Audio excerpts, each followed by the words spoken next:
For policymakers, the Legislative Conference is a clear demonstration of how those of us in the beef industry can work together to deliver a message about the issues that can make or break our livelihood. Cattleman to Cattleman reporter Kate Maher had a chance to talk with one of those lawmakers. Thanks, Kevin. We're here talking today with Senator Joni Ernst from the great state of Iowa. Senator, thank you for your time. Oh, my pleasure to be here. Thanks. First of all, our thoughts and prayers are with all those affected by the devastating flooding in the Midwest. We've heard about situations in Nebraska. What are you seeing in Iowa? Well, it is widespread devastation and very heartbreaking. These are folks I've worked with on other flood events as well, and unfortunately we see that again. Iowa overall has about $1.6 billion of damage so far assessed. So a lot of recovery efforts, of course, for our cattlemen. We have a lot of hog operators that are suffering as well, and our farmers, they are going to have a long recovery process. Definitely an impact on agriculture production in those states. What relief efforts are available for some of these producers?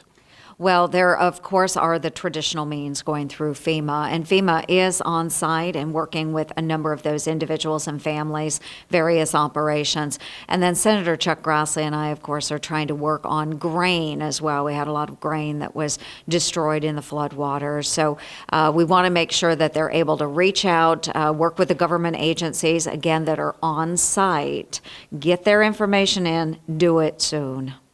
Well, thanks to you and Senator Grassley for your support.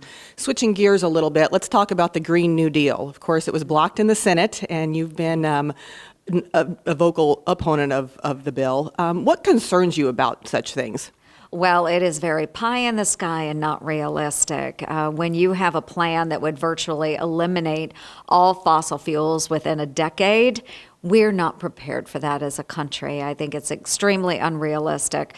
There's a lot about social inequality, trying to make it equal. There's just a lot of things in this bill that, are great to strive for, but certainly won't happen within a decade as you look at the fossil fuel situation. So I know there's a talk about cows and cattle in this particular bill, and we need to eliminate certain gas emissions that would come from cattle. It's absurd. It's absurd. So I am a vocal opponent of it. Again, there are some great things to strive for in the bill, but simply it's not going to happen in a decade. The issue of climate change, though, isn't going away anytime soon. What does it mean for agriculture and for agriculture groups to be involved in the discussion?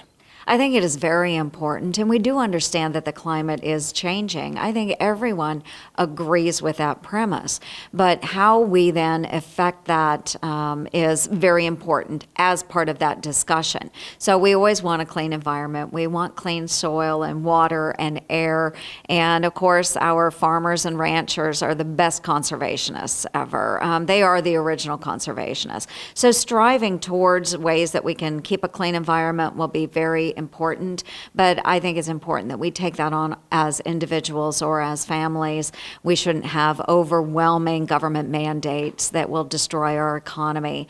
Iowa is a great example of this. We do utilize a lot of electricity from wind energy. We have our solar fields, we have biofuels, you name it. We are doing our best to protect the environment.